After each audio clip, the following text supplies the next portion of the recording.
Ang spaceship ay bumaba sa ibabaw ng isang hindi pamilyar na planeta. Lumitaw ang isang astronaut na may dalang bandila ng Amerika upang ilagay ito sa lupa ng bagong mundong ito. Samantala, sa Earth, ang isang binata ay nakahiga sa isang bathtub na pinipigilan ang kanyang hininga. Sa harap niya, sa isang maliit na mesa, may maraming bote ng gamot.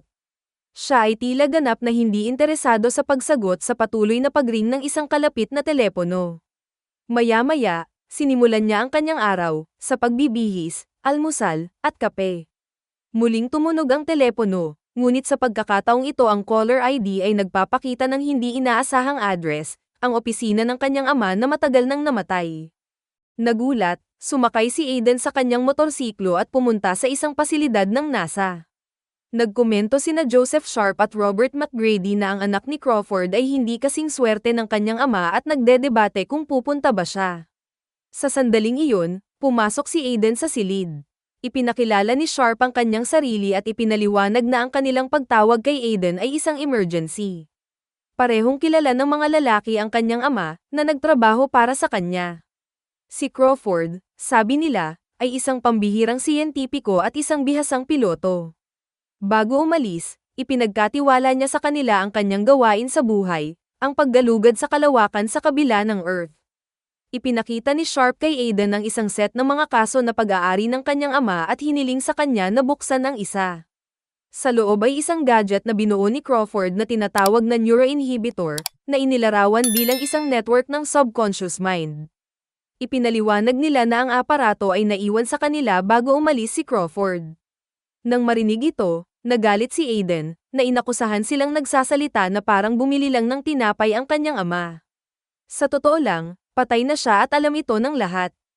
Nagkikimkim pa rin ng sama ng loob sa kanyang ama, naalala ni Aiden kung paano siya gumugol ng mas maraming oras sa trabaho kaysa sa bahay. Na-miss niya ang mga kaarawan at halos hindi nakikipag-usap sa kanyang anak. Kaya naman hindi maintindihan ni Aiden kung bakit siya ipinatawag. Ibinunyag ng mga ahente na patuloy silang natutulungan ni Crawford na kumpletuhin ang kanyang pananaliksik kahit na wala siya. Higit pa rito, ang teknolohiyang ito ay sa dayuhan nagmula. Nagulat si Aiden nang imungkahi nila na baka buhay pa ang kanyang ama. Ngunit, may opisyal na libing at kapwa nila nakita ng kanyang ina ang kabaong. Ipinaliwanag nila na ito ang kondisyon ni Crawford. Hindi siya sigurado kung babalik siya, at ang libing ay nilayon upang mabawasan ang kanilang pag-aalala sa kanyang pagkawala. Nalilitong tanong ni Aiden, hindi dito, tapos saan?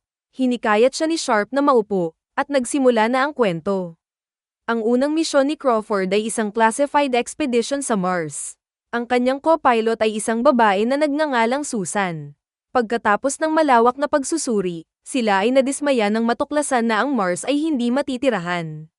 Hindi matanggap ang kabiguan ng misyon, tumanggi si Susan na bumalik sa Earth. Si Crawford, gayunpaman, ay umuwi. Ipinagpatuloy ni Susan ang kanyang pananaliksik sa planeta ngunit mabilis na naubusan ng mga supply. Ang kanyang katawan ay hindi kailanman natagpuan. Sa sobrang pagkakasala, nagsimulang magtrabaho si Crawford sa isang ligtas na paraan para sa paggalugad sa kalawakan, ang neuroinhibitor. Isinaalang-alang ng NASA na hanapin si Susan, dahil wala siyang pamilya sa Earth, nagpasya silang huwag magpadala ng rescue team. Pagkatapos ng pagpupulong na ito, tinalakay ni Aiden ang lahat sa kanyang psychiatrist at inalala kung paano isang gabing late umuwi ang kanyang ama at tahimik na pinanood siya noong bata pa siya. Naalala ni Aiden ang ekspresyon ng kanyang ama, ibang-iba sa kanyang karaniwang kilos na para bang may itinatago siyang kahanga-hangang bagay, parang isang kaaya-ayang sikreto. Iyon na ang kanilang huling pagkikita. Ngayon lang napagtanto ni Aiden na may pinaiingatan pala sa kanya ang kanyang ama.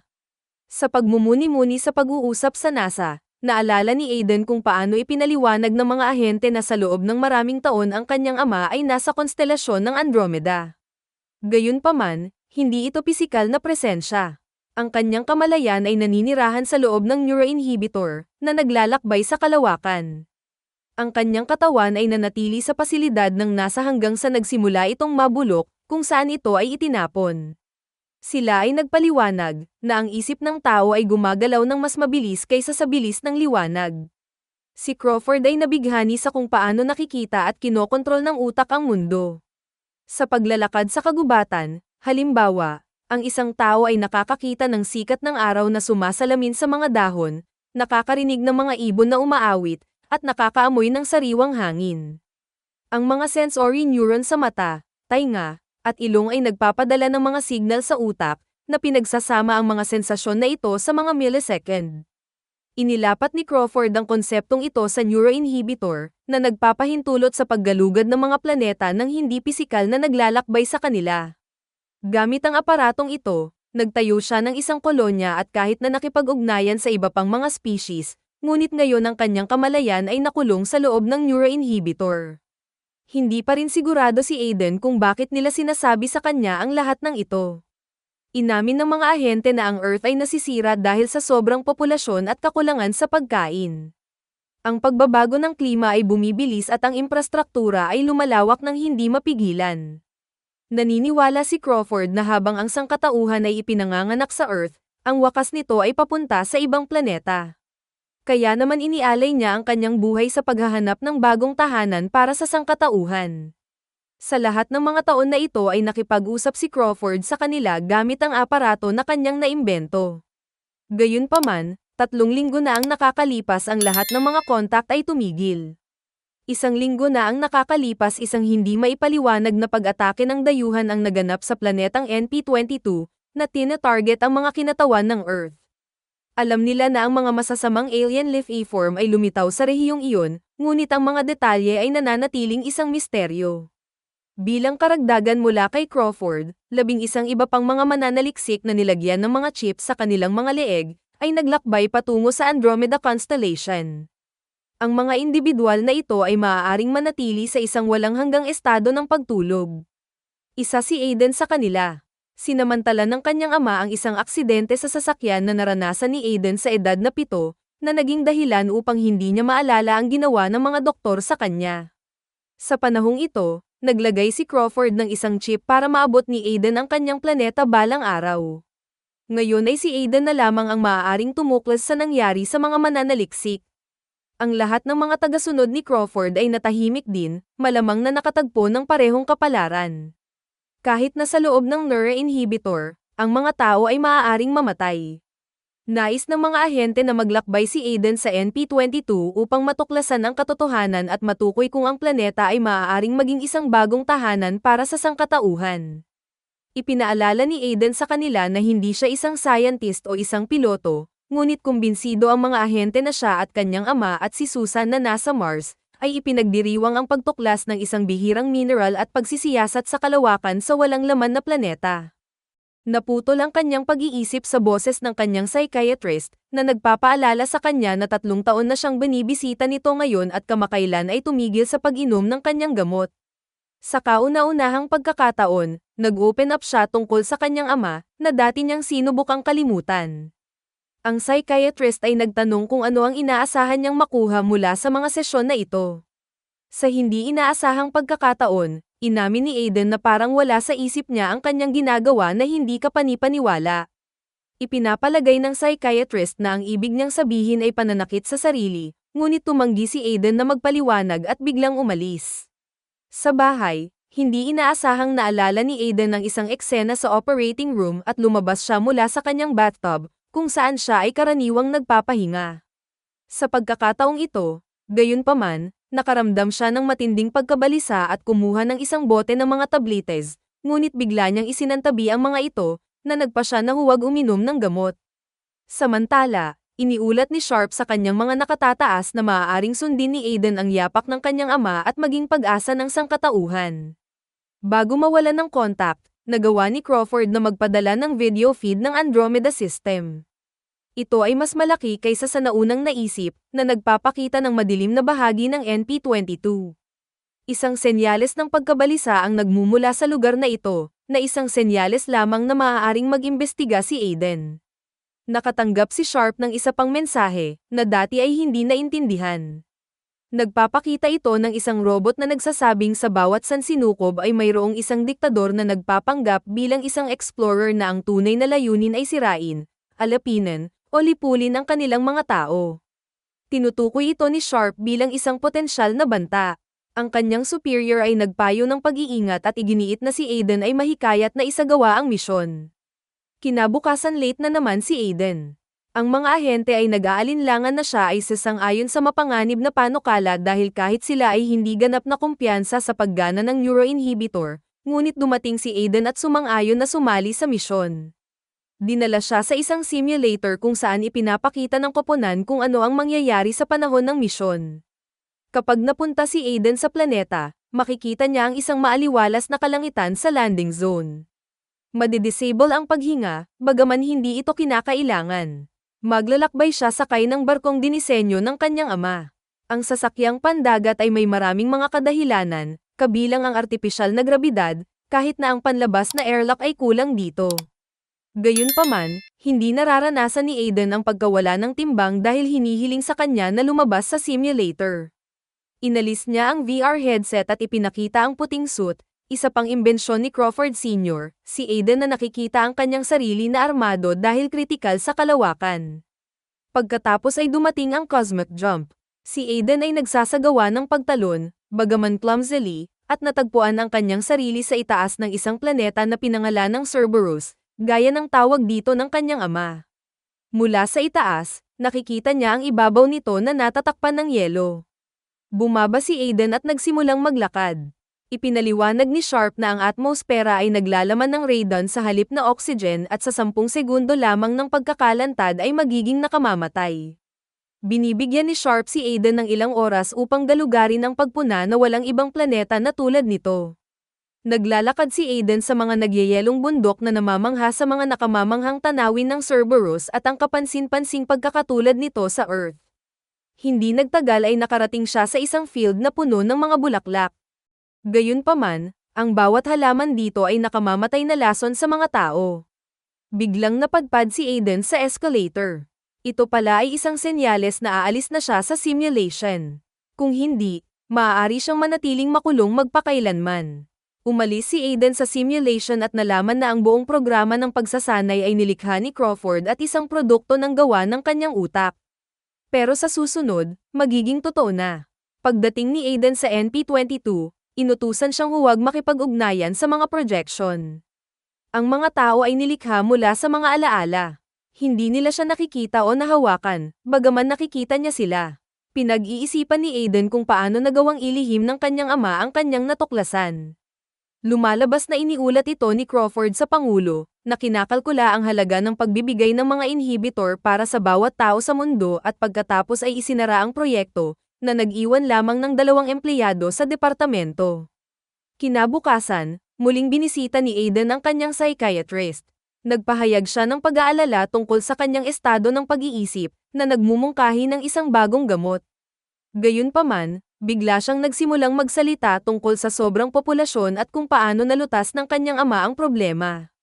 Ang lahat ng narito, aniya, ay malapit ng magwakas, na maghahatid sa isang bagong buhay. Sa bahay, ibinuhos ni Aiden ang kanyang mga tablites sa lababo at sinira ang mga ito. Nang maglaon, pumunta siya sa NASA at humiling ng pahintulot na gamitin ang neuroinhibitor upang muling bisitahin ang mga alaala ng kanyang ama. Pagkatapos ng ilang debate, napadpad siya sa isang silid kung saan nanunood ng mga karton ang batang si Aiden habang pauwi ang kanyang ama mula sa trabaho. Tumakbo ang bata, naiwan ang nakatatandang Aiden na mag-isa kasama ang kanyang ama. Bigla, direktang hinarap siya ni Crawford, na humihiling sa kanya na huwag matakot. Siya ay nagsalita tungkol sa mga makabagong teknolohiya na lampas sa imahinasyon, ang sandata ng sangkatauhan ay hindi kailanman maaaring lumikha sa isang pag-iral dahil ang masalimuot na ito ay sumasalungat sa pangunawa ng tao. Ang tanging wika na natagpuan niya sa larangang iyon, sabi niya, ay karahasan. Inihayag ni Crawford na isinakripisyo niya ang kanyang pamilya upang magpatuloy sa paghahanap ng bagong tahanan para sa sangkatauhan, ngunit lahat ng ginawa niya ay para sa kanyang anak. Tumanggi si Aiden na maniwala sa kanya at inamin na siya ay nakikipagpunyagi gabi-gabi sa mga saloobin ng pagpapakamatay. Uminom siya ng mga tablites at nagpatingin sa isang psychiatrist upang subukang kalimutan. Iginiit ng kanyang ama na nakatadhana si Aiden na makamit ang isang kahangahangang bagay upang makatulong sa iba. Nangako si Crawford na tutubusin ang kanyang mga pagkakamali at inilalarawan ang mga sistema ng depensa, advanced na armas, at mga barkong nilikha niya.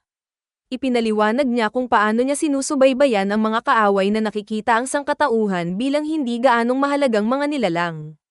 Ibinunyag niya na ang ikalimang dimensyon, at oras, ay umiiral at maaaring madama ng kanilang mga kaaway kahit na hindi ito nakikita ng mga tao. Ipinaliwanag ni Crawford na dumating ang isang hindi maintindihang advanced na species sa NP-22, isang species kung saan tahanan ng mga Andromeda. Ayaw nilang manirahan doon ang sangkatauhan. Biglang huminto si Crawford sa pagsasalita at napaalis si Aiden sa simulation nang hindi nalalaman kung ano ang nangyari sa planeta. Ibinalik siya ni McGrady sa realidad at ibinunyag na na-reprogram ni Crawford ang kanyang beacon pagkatapos mawala, na ginagawa itong hindi masusubaybayan. Bumisita muli si Aiden sa kanyang psychiatrist, na sinasabing wala siyang ideya kung ano ang kaya ng isip ng tao. Ang kanyang mga problema, iginiit niya, ay walang kwenta. Kaya naman handa siyang makipagsapalaran. Binabati siya ng psychiatrist na swertehin. Kinabukasan, nagsimula si Aiden sa kanyang misyon sa NP-22. Lumipad siya sa planeta at nakita ang kolonya at ang mga projection ng mga naninirahan dito. Ang mga istruktura ay buo, na nagpapahiwatig na ang pag-atake ay hindi pa nangyayari. Biglang lumipat ang isa sa mga projection patungo sa kanya, ngunit naging malinaw na hindi nakikita ng projection si Aiden. Inutusan siya ng mga ahente na kumuha ng mga larawan ng mga greenhouse at pagkatapos ay umalis. Sa panahong ito, hindi gumagana ang mga sensor, at nakita ni Aiden ang mga nagkukubli na robot. Sinusubukan niyang bigyan ng babala ang mga projection, ngunit hindi nila siya pinapansin. Dahil sa pagkabigo, tinanggal niya ang kanyang visor at nagulat na nakakita siya ng hukbo ng kaaway. Hindi niya maintindihan kung bakit hindi maaaring bigyan ng babala ang mga projection. Pinaalalahanan siya ni Sharp na ang mga taong ito ay mga kaluluwa na. Nakumpleto nila ang kanilang misyon at pinatunayan na ang mga tao ay maaaring manirahan sa NP-22, ngunit ang mga kaaway ay hindi pinapayagan ang sangkatauhan na lumipat doon. Paulit-ulit silang aatake hanggang sa umalis ang sangkatauhan. Inamin ni Aiden na nakipag-usap siya sa kanyang ama, na nagbabala sa kanya na maghanap ng ibang planeta. Ang sangkatauhan ay may dalawang pagpipilian. Maghanap ng ibang tahanan, o ipagtanggol ang NP-22. Binibigyan ng pagkakataon si Aiden na pigilan ang pag-atake. Bumalik siya sa NP-22, ngunit upang iligtas ang planeta at ang kanyang sarili, dapat siyang bumalik nang hindi nasaktan. Nabigo ang misyon. Masyadong mabilis ang pagsalakay. May nakakagambala sa koneksyon, at si Aiden ay napalibutan at pinatay. Ang kanyang katawan, walang buhay at walang malay, ay nananatili sa malayong planeta. Ginawa ng NASA ang pagkamatay ni Aiden, na tila nalunod sa kanyang bathtub. Ang kanyang psychiatrist ay naghihintay para sa kanya sa kanilang susunod na sesyon ng walang kabuluhan. Iniulat ni Sharp ang insidente sa kanyang mga superior at binanggit ang isang hindi mabasang signal na natanggap mula sa NP-22. Sa haka-haka, si Crawford ay maayos at sa isang projection ay maaaring buhay pa. Gayunpaman, inutusan siyang sirain ang lahat ng bakas ng proyekto. Sa sandaling ito, isang senyales ang dumating. Mula kay Aiden, sinabi niya na sila ng kanyang ama ay buhay.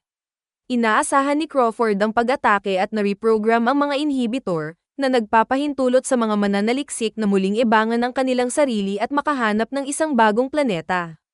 Ang planetang ito, paliwanag ni Aiden, ay may sapat na espasyo, buhay, mapagkukunan, at oras. Kung ang mga kapangyarihan na itinuturing na sangkatauhan ay karapat-dapat sa kaligtasan, sila ay maghihintay.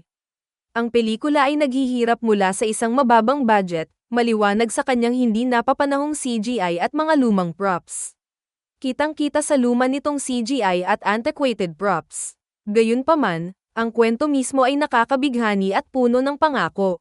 Mag-subscribe ka na para updated ka sa susunod natin mga video. At mag-iwan ng like para matulungan ang aking channel. Salamat sa panonood.